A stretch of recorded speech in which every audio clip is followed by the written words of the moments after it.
ओम नमो भगवते वासुदेवाय। आज बृहस्पतिवार है, होय का भी दिन है। तो आइए सुनते हैं इस वीडियो में बृहस्पतिवार व्रत की कथा। भारतवर्ष में एक प्रतापी और दानी राजा राज्य करता था। वह नित्य गरीबों और ब्राह्मणों की सहायता करता था। यह बात उसकी रानी को अच्छी नहीं लगती थी और वह ना ही गरीबों को दान देती, ना ही भगवान का पूजन करती थी और राजा को भी दान देने से मना किया करती थी। एक दिन राजा शिकार खेलने वन को गए हुए थे तो रानी महल में अकेली थी। उसी समय बृहस्पति देव साधु वेश में राजा के महल में भिक्षा के लिए गए और भिक्षा मांगी।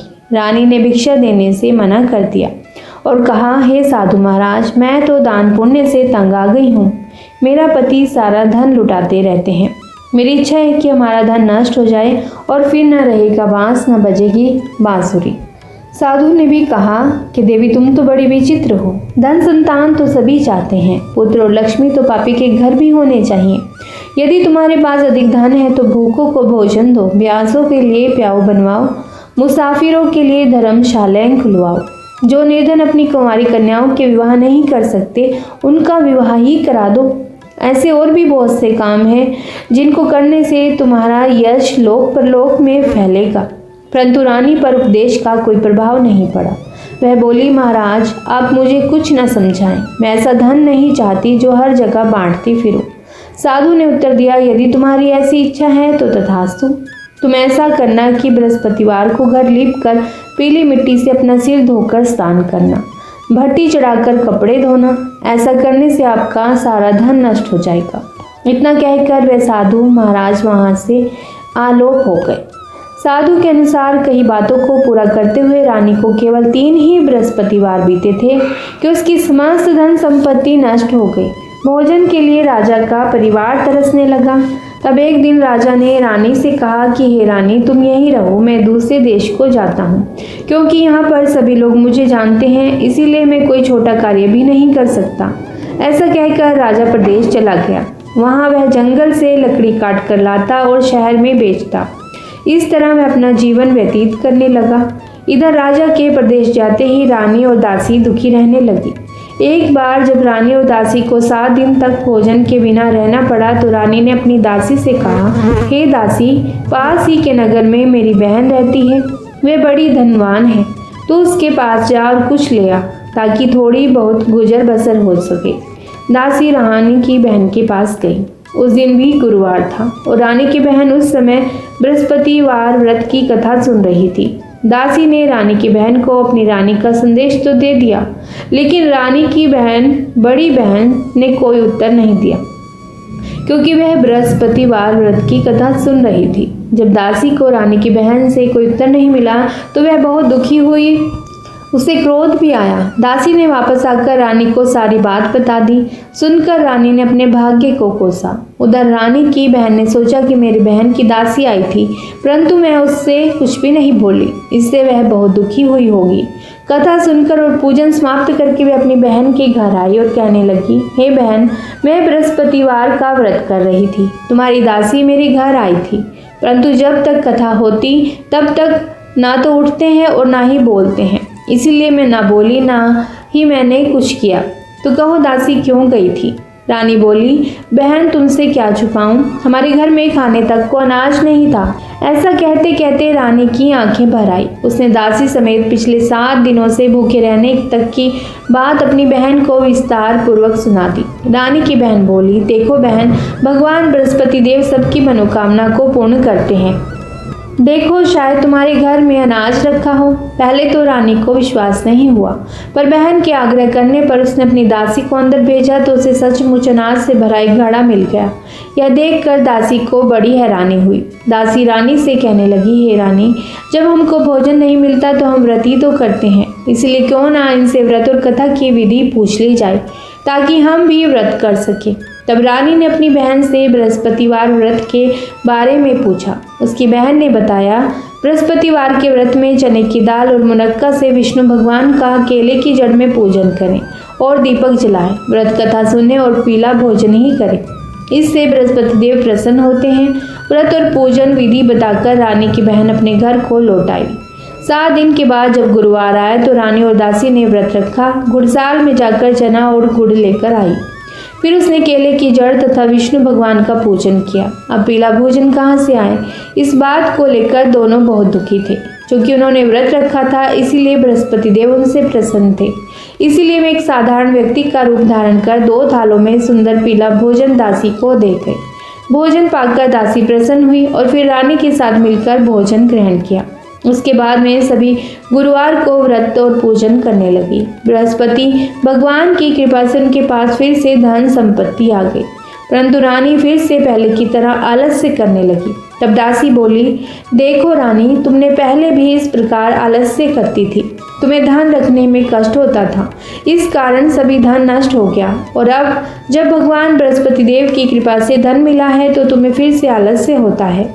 रानी को समझाते हुए दासी कहती है कि बड़ी मुसीबतों के बाद हमने यह धन पाया है, इसीलिए हमें दान पुण्य करना चाहिए, भूखे मनुष्य को भोजन कराना चाहिए और धन को शुभ कार्यों में खर्च करना चाहिए, जिससे तुम्हारे कुल का यश बढ़ेगा, स्वर्ग की प्राप्ति होगी और पितर भी प्रसन्न होंगे। दासी की बात मानकर रानी अपना धन शुभ कार्यों में खर्च करने लगी, जिससे पूरे नगर में उसका यश फैलने लगा।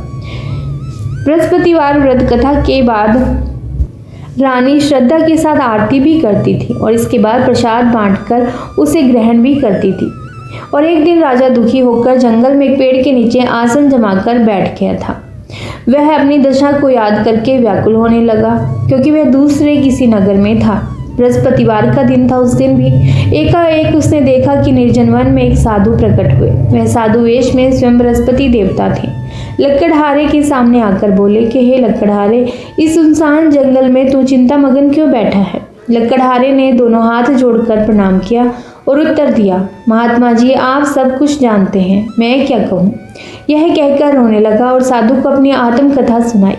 महात्मा जी ने कहा, तुम्हारी स्त्री ने बृहस्पति के दिन बृहस्पति भगवान का निरादर किया है, जिसके कारण रूठ कर उन्होंने तुम्हारी ये दशा कर दी। अब तुम चिंता को दूर करके मेरे कहने पर चलो तो तुम्हारे सब कष्ट दूर हो जाएंगे और भगवान पहले से भी अधिक संपत्ति देंगे। तुम बृहस्पति के दिन कथा किया करो। 2 पैसे के चने मुनक्का लाकर उसका प्रसाद बनाओ और शुद्ध जल से लोटे में शक्कर मिलाकर अमृत तैयार करो। कथा के बाद अपने सारे परिवार और सुनने वाले प्रेमियों में अमृत और प्रसाद बांटकर आप भी ग्रहण करो। ऐसा करने से भगवान तुम्हारी सब मनोकामनाएं पूरी करेंगे। साधु के ऐसे वचन सुनकर लकड़हारा बोला, हे प्रभु, मुझे लकड़ी बेचकर इतना पैसा नहीं मिलता जिससे भोजन के बाद कुछ बचा सकूं। मैंने रात्रि में अपनी स्त्री को व्याकुल देखा है, मेरे पास कुछ भी नहीं जिससे मैं उसकी खबर मंगा सकूं। साधु ने कहा, हे लकड़हारे, तुम किसी बात की चिंता मत करो। बृहस्पति के दिन तुम रोजाना की तरह लकड़ियां लेकर शहर को जाओ। तुमको रोज से दुगना धन प्राप्त होगा, जिससे तुम भली भांति भोजन कर लोगे तथा बृहस्पति देव की पूजा का सामान भी आ जाएगा। इतना कहकर साधु अंतर्ध्यान हो गए।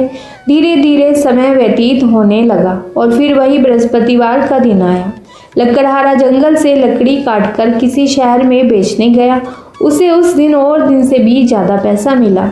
राजा ने चना गुड़ आदि लाकर गुरुवार का व्रत किया। उस दिन से उसके सभी कलेश दूर हो गए। परंतु जब दोबारा गुरुवार का दिन आया तो बृहस्पतिवार का व्रत करना भूल गया। इस कारण बृहस्पति भगवान नाराज हो गए। उस दिन उस नगर के राजा ने विशाल यज्ञ का आयोजन किया तथा शहर में यह घोषणा करा दी कि कोई भी मनुष्य अपने घर में भोजन न बनाए, आग न जलाए। समस्त जनता मेरे यहाँ भोजन करने आए। इस आज्ञा को जो नहीं मानेगा उसे फांसी की सजा दी जाएगी। इस तरह की घोषणा संपूर्ण नगर में करवा दी गई। राजा की आज्ञा के अनुसार शहर के सभी लोग भोजन करने गए, लेकिन लकड़हारा यानी कि वह राजा कुछ देर से पहुंचा। इसीलिए राजा उसको अपने साथ घर पर ले गए और ले जाकर भोजन करा रहे थे तो देखा कि रानी की दृष्टि उस खूंटी पर पड़ी जिस पर उसका हार लटका हुआ था। वह वहां पर नहीं था। रानी ने निश्चय किया कि मेरा हार इस मनुष्य ने ही चुरा लिया है जो खाना खाने आया है। उसी समय सिपाहियों को बुलाकर उसको कारागार में डलवा दिया। जब लकड़हारा कारागार में पड़ गया और बहुत दुखी होकर विचार करने लगा कि न जाने कौन से पूर्व जन्म के कर्म से मुझे दुख प्राप्त हुआ है, और उसी साधु को याद करने लगा जो कि जंगल में मिला था। उसी समय तत्काल बृहस्पति देव साधु के रूप में प्रकट हुए और उसकी दशा को देखकर कहने लगे, अरे मूर्ख, तूने बृहस्पति देव की कथा नहीं करी, इस कारण तुझे दुख प्राप्त हुआ है। अब चिंता मत कर, बृहस्पतिवार के दिन कारागार के दरवाजे पर 4 पैसे पड़े मिलेंगे, उनसे तू बृहस्पति देव की पूजा करना, तेरे सभी कष्ट दूर हो जाएंगे। बृहस्पति के दिन उसे 4 पैसे मिले। लकड़हारे ने कथा कही। उसी रात्रि को बृहस्पति देव ने उस नगर के राजा को सपने में कहा कि हे राजा, तुमने जिस आदमी को कारागार में बंद किया है वह निर्दोष है, वह राजा है, उसे छोड़ देना। रानी का हार उसी खूंटी पर लटका है, अगर तू ऐसा नहीं करेगा तो मैं तेरे राज्य को नष्ट कर दूंगा। इस तरह रात्रि के स्वप्न को देखकर राजा प्रातःकाल उठा और खूंटी पर हार देखकर लकड़हारे को बुलाकर क्षमा मांगी और लकड़हारे को योग्य और सुंदर वस्त्र आभूषण देकर विदा कर दिया। बृहस्पति देव की आज्ञा के अनुसार लकड़हारा अपने नगर को चल दिया। राजा जब अपने नगर के निकट पहुंचा तो उसे बड़ा आश्चर्य हुआ। नगर में पहले से अधिक बाग, तालाब, कुएं तथा बहुत सी धर्मशाला, मंदिर आदि बन गई। राजा ने पूछा कि यह किसका बाग और धर्मशाला है। तब नगर के सब लोग कहने लगे कि यह तो रानी और बांदी के हैं। तो राजा को आश्चर्य हुआ और गुस्सा भी आया। जब रानी ने यह खबर सुनी कि राजा आ रहे हैं तो उन्होंने बांदी से कहा कि हे दासी, देख राजा हमको कितनी बुरी हालत में छोड़ गए थे, हमारी ऐसी हालत देखकर वह लौट ना जाएं, इसीलिए तू दरवाजे पर खड़ी हो जा। आज्ञा के अनुसार दासी दरवाजे पर खड़ी हो गई। राजा आए तो उन्हें अपने साथ लिवा लाई। तब राजा ने क्रोध करके अपनी रानी से पूछा कि यह धन तुम्हें कैसे प्राप्त हुआ है। तब उन्होंने कहा कि हमें सब धन बृहस्पति देव की कृपा से प्राप्त हुआ है, उनके व्रत के प्रभाव से प्राप्त हुआ है। राजा ने निश्चय किया कि 7 रोज बाद तो सभी बृहस्पति देव का पूजन करते हैं, परंतु मैं प्रतिदिन दिन में 3 बार कहानी तथा रोज व्रत किया करूंगा। अब हर समय राजा के दुपट्टे में चने की दाल बनी रहती तथा दिन में 3 बार कहानी कहता। एक रोज राजा ने विचार किया कि चलो अपनी बहन के यहाँ हो आए। इस तरह निश्चय कर राजा घोड़े पर सवार होकर अपनी बहन के यहाँ को चलने लगे। मार्ग में उन्हें देखा कि कुछ आदमी एक मुर्दे को लेकर जा रहे हैं। उन्होंने रोक कर कहा कि अरे भाइयों, मेरी बृहस्पति देव की कथा सुन लो। वे बोले, लो, हमारा तो आदमी मर गया है, इसको अपनी कथा की पड़ी है। परंतु कुछ आदमी बोले, अच्छा कहो, हम तुम्हारी कथा भी सुनेंगे। राजा ने दाल निकाली और जब कथा आदि हुई तो मुर्दा हिलने लगा और जब कथा समाप्त हो गई तो राम राम करके वह मुर्दा उठकर खड़ा हो गया। आगे मार्ग में उसे किसान खेत में हल चलाता मिला। राजा ने उसे देखा और उससे बोले, अरे भैया, तुम मेरी बृहस्पतिवार की कथा सुन लो। किसान बोला, जब तक मैं तेरी कथा सुनूंगा तब तक 4 हरैया जोत लूंगा, जा अपनी कथा किसी और को सुनाना। इस तरह राजा आगे चलने लगा। राजा के हटते ही बैल पछाड़ कर खाकर गिर गए और किसान के पेट में भी बड़े जोरों का दर्द भी होने लगा। उस समय उसकी माँ खाना लेकर आई थी। उसने जब यह देखा तो अपने पुत्र से सब हाल पूछा और बेटे ने सभी हाल कह दिया। तो बुढ़िया माँ दौड़ी दौड़ी उस घुड़सवार के पास गई, उनसे बोली कि मैं तेरी कथा सुनूंगी, तो अपनी कथा मेरे खेत पर चलकर ही कहना। राजा ने बुढ़िया के खेत पर जाकर कथा कही, जिसके सुनते ही वह बैल उठ खड़े हुए और किसान के पेट का दर्द भी बंद हो गया। राजा अपनी बहन के घर पहुंचा। बहन ने भाई की खूब मेहमानी की। दूसरे रोज प्रातःकाल राजा जागा तो वह देखने लगा कि सब लोग भोजन कर रहे हैं। राजा ने अपनी बहन से कहा, ऐसा कोई मनुष्य है जिसने भोजन ना किया हो, मेरी बृहस्पतिवार की कथा सुन ले। तो बहन बोली, हे भैया, यह देश ऐसा ही है, पहले यहाँ लोग भोजन करते हैं, बाद में अन्य काम करते हैं। अगर कोई पड़ोस में हो तो मैं देख आऊं। वैसा कहकर देखने चली गई, परंतु उसे कोई ऐसा व्यक्ति नहीं मिला जिसने भोजन ना किया हो। अतः वह एक कुम्हार के घर गई जिसका लड़का बीमार था। उसे मालूम हुआ कि उनके यहाँ 3 रोज से किसी ने भोजन नहीं किया। रानी ने अपने भाई की कथा सुनने के लिए कुम्हार से कहा तो वह तैयार हो गया। राजा ने जाकर बृहस्पतिवार की कथा कही, जिसको सुनकर उसका लड़का ठीक हो गया। तो अब तो राजा की प्रशंसा होने लगी। एक रोज राजा ने अपनी बहन से कहा कि बहन, हम अपने घर को जाएंगे, तुम भी तैयार हो जाओ। राजा की बहन ने अपनी सास से कहा। सास ने कहा, हाँ चली जा, परंतु अपने लड़कों को मत ले जाना, क्योंकि तेरे भाई की कोई औलाद नहीं है। बहन ने अपने भाई से कहा, हे भैया, मैं तो चलूंगी पर कोई बालक नहीं जाएगा। तो राजा बोला, जब कोई बालक ही नहीं चलेगा तब तुम ही क्या करोगे। बड़े दुखी मन से राजा अपने नगर को लौट आया। राजा ने अपनी रानी से कहा, हम निर्वंशी हैं, हमारा मुंह देखने का धर्म नहीं है और कुछ भोजन भी नहीं किया। रानी बोली, हे प्रभु, बृहस्पति देव ने हमें सब कुछ दिया है, वह हमें औलाद भी अवश्य ही देंगे। उसी रात को बृहस्पति देव ने राजा से स्वप्न में कहा, राजा उठ, सभी सोच त्याग दे, तेरी रानी गर्भ से है। राजा की आवाज़ सुनकर वह बहुत खुश हुआ। 9वें महीने में उसके गर्भ से एक सुंदर पुत्र पैदा हुआ। तब राजा बोला, हे रानी, स्त्री बिना भोजन के रह सकती है पर बिना कहे नहीं रह सकती। जब मेरी बहन आए तो तुम उससे कुछ मत कहना। रानी ने सुनकर हाँ कर दी। अब राजा की बहन ने यह शुभ समाचार सुना तो वह बहुत खुश हुई तथा बधाई लेकर अपने भाई के यहाँ आई। तब रानी ने कहा, घोड़ा चढ़कर तो नहीं आई, गधा चढ़ी आई। राजा की बहन बोली, भाभी, मैं इस प्रकार न कहती तो तुम्हें औलाद कैसे मिलती। बृहस्पति देव ऐसे ही हैं जैसी जिसके मन में कामनाएं हों सभी को पूर्ण करते हैं। जो सद्भावना पूर्वक बृहस्पतिवार का व्रत करता है और कथा पढ़ता है या फिर सुनता है, दूसरों को सुनाता है, बृहस्पति देव उसकी सभी मनोकामनाएं पूर्ण करते हैं। भगवान बृहस्पति देव उसकी सदैव रक्षा करते हैं। संसार में जो भी मनुष्य सद्भावना से भगवान जी का पूजन व्रत सच्चे हृदय से करते हैं, उनकी सभी मनोकामनाएं पूर्ण होती हैं।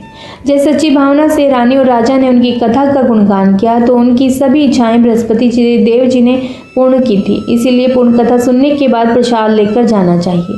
हृदय से उसका मनन करते हुए जयकारा बोलना चाहिए। तो बोलिए बृहस्पति देव की जय, भगवान विष्णु की जय।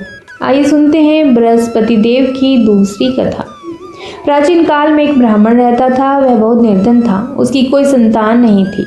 उसकी स्त्री बहुत मलिनता के साथ रहती थी। वह तो न स्नान करती और किसी देवता का पूजन भी नहीं करती थी। इससे ब्राह्मण देवता बड़े दुखी थे। बेचारे बहुत कुछ कहते थे किंतु उसका कुछ भी परिणाम नहीं निकलता था। भगवान की कृपा से ब्राह्मण की स्त्री की कन्या रूपी रत्न पैदा हुआ। कन्या बड़ी होने पर प्रातः स्नान करके विष्णु भगवान का जाप और बृहस्पतिवार का व्रत करने लगी। अपने पूजन पाठ को समाप्त करके विद्यालय जाती तो अपनी मुट्ठी में जौ भरकर ले जाती और पाठशाला के मार्ग में डालती जाती। तब ये जौ स्वर्ण के जौ हो जाते। लौटते समय उनको बीनकर घर ले आती थी। एक दिन वह बालिका सूप में उस सोने के जौ को फटक कर साफ कर रही थी कि उसके पिता ने देख लिया और कहा, हे बेटी, सोने के जौ के लिए सोने का सूप होना चाहिए। दूसरे दिन बृहस्पतिवार था। इस कन्या ने व्रत रखा और बृहस्पति देव से प्रार्थना करके कहा, मैंने आपकी पूजा सच्चे मन से की हो तो मेरे लिए सोने का सूप दे दो। बृहस्पति देव ने उसकी प्रार्थना स्वीकार कर ली। रोजाना की तरह वह कन्या जौ फैलाती हुई जाने लगी। जब लौटकर जौ बीन रही थी तो बृहस्पति देव की कृपा से सोने का सूप मिला। उसे वह घर ले आई और उसमें जौ साफ करने लगी, परंतु उसकी माँ का वही ढंग रहा। एक दिन की बात है, वह कन्या सोने के सूप में जौ साफ कर रही थी। उस समय उस शहर का राजपुत्र वहां से होकर निकला। इस कन्या के रूप और कार्य को देखकर मोहित हो गया और अपने घर आकर भोजन तथा अन्न जल त्याग कर उदास होकर लेट गया। राजा को इस बात का पता लगा तो अपने प्रधानमंत्री के साथ उसके पास आए और बोले, हे बेटा, तुम्हें किस बात का कष्ट है? किसी ने अपमान किया है अथवा और कारण हो सका हो? मैं वही कार्य करूंगा जिससे तुम्हें प्रसन्नता हो। अपने पिता की राजकुमार ने बातें सुनी तो वह बोले, मुझे आपकी कृपा से किसी बात का दुख नहीं है। किसी ने मेरा अपमान नहीं किया, परंतु मैं उस लड़की से विवाह करना चाहता हूँ जो सोने के सूप में जौ साफ कर रही थी। यह सुनकर राजा आश्चर्य में पड़ गया और बोला, हे बेटा, इस तरह की कन्या का पता तुम ही लगाओ, मैं उसके साथ तेरा विवाह अवश्य ही करवा दूंगा। राजकुमार ने उस लड़की के घर का पता बतलाया। तब मंत्री उस लड़की के घर गए और ब्राह्मण देवता को सभी हाल बतलाया। ब्राह्मण देवता राजकुमार के साथ अपनी कन्या का विवाह करने के लिए तैयार हो गए तथा विधि विधान के अनुसार ब्राह्मण की कन्या का विवाह राजकुमार के साथ हो गया। कन्या के घर से जाते ही पहले की भांति उस ब्राह्मण देवता के घर में गरीबी का निवास हो गया। अब भोजन के लिए भी अन्न बड़ी मुश्किल से मिलता था। एक दिन दुखी होकर ब्राह्मण देवता अपनी पुत्री के पास गए। बेटी ने पिता की दुखी अवस्था को देखा और अपनी माँ का हाल पूछा। तब ब्राह्मण ने सभी हाल कहा। कन्या ने बहुत सा धन देकर अपने पिता को विदा कर दिया। इस तरह ब्राह्मण का कुछ समय सुखपूर्वक व्यतीत हुआ। कुछ दिन बाद फिर वही हाल हो गया। ब्राह्मण फिर अपनी कन्या के यहाँ गया और सारा हाल कहा तो लड़की बोली, हे पिताजी, आप माताजी को यहाँ ले आओ, मैं उसे विधि बता दूंगी जिससे गरीबी दूर हो जाए। वह ब्राह्मण देवता अपनी स्त्री को साथ लेकर पहुँचे तो वह अपनी माँ को समझाने लगी, हे माँ, तुम प्रातःकाल प्रथम स्नान आदि करके विष्णु भगवान का पूजन करो तो सब दरिद्रता दूर हो जाएगी। परंतु उसकी माँ ने एक भी बात नहीं मानी और प्रातः काल उठकर अपनी पुत्री के बच्चों की जूठन को खा लिया। इससे उसकी पुत्री को भी बहुत गुस्सा आया और एक रात को कोठरी से सभी सामान निकाल दिया और अपनी माँ को उसमें बंद कर दिया। प्रातः काल उसे निकाला और स्नान आदि करा के पाठ करवाया तो उसकी माँ की बुद्धि ठीक हो गई और फिर प्रत्येक बृहस्पतिवार को व्रत रखने लगी। इस व्रत के प्रभाव से उसके माँ बाप बहुत ही धनवान और पुत्रवान हो गए और बृहस्पति जी के प्रभाव से इस लोक के सुख भोग कर स्वर्ग को प्राप्त हुए। तो सब बोलिए विष्णु भगवान की जय, बोलिए बृहस्पति देव की जय। ओम नमो नारायण। हमारे हिंदू धर्म में बृहस्पति देव को सभी देवताओं का गुरु माना जाता है। गुरुवार के व्रत में बृहस्पति देव की आरती करने का विधान भी माना जाता है। तो आइए बृहस्पति देव की आरती करते हैं। ओम जय बृहस्पति देवा, ओम जय बृहस्पति देवा, छिन छिन भोग लगाऊं, छिन छिन भोग लगाऊं, कदली फल मेवा। ओम जय बृहस्पति देवा, ओम जय बृहस्पति देवा, तुम पूरन परमात्मा, तुम अंतर्यामी प्रभु, तुम अंतर्यामी, जगत पिता जगदीश्वर, जगत पिता जगदीश्वर, तुम सबके स्वामी। ओम जय बृहस्पति देवा, जय बृहस्पति देवा, चरणामृत निज निर्मल, सब बातक हरता प्रभु, सब बातक हरता, सकल मनोरथ दायक, सकल मनोरथ दायक, कृपा करो भरता। ओम जय बृहस्पति देवा, जय बृहस्पति देवा, तन मन धन अर्पण कर, जो जन शरण पड़े प्रभु, जो जन शरण पड़े प्रभु, प्रकट तब होकर, प्रभु प्रकट तब होकर, आकर द्वार खड़े। ओम जय बृहस्पति देवा, जय बृहस्पति देवा, दीन दयाल दयानिधि, भक्तन हितकारी प्रभु, भक्तन हितकारी, पाप दोष सब हरता, पाप दोष सब हरता, भव बंधन हारी। ओम जय बृहस्पति देवा, जय बृहस्पति देवा, सकल मनोरथ दायक, सब संशय हारो प्रभु, सब संशय हारो, विषय विकार मिटाओ, विषय विकार मिटाओ, संतन सुखकारी। ओम जय बृहस्पति देवा, प्रभु जय बृहस्पति देवा, जो कोई आरती तेरी प्रेम सहित गावे प्रभु, प्रेम सहित गावे, जेठानंद आनंद कर, जेठानंद आनंद कर, सो निश्चय पावे। ओम जय बृहस्पति देवा, प्रभु जय बृहस्पति देवा। सब बोलो विष्णु भगवान की जय, बोलिए बृहस्पति देव भगवान की जय। ओम नमो नारायण। यदि यह वीडियो आपको अच्छी लगी है तो कमेंट बॉक्स में प्रभु विष्णु भगवान का नाम जरूर लिखिए, ओम नमो भगवते वासुदेवाय अवश्य ही कहिएगा। और यदि आप पहली बार हमारे चैनल हरि का पंचांग चैनल पर आए हैं तो इस चैनल को सब्सक्राइब करना मत भूलिएगा। तो बोलिए ओम नमो नारायण।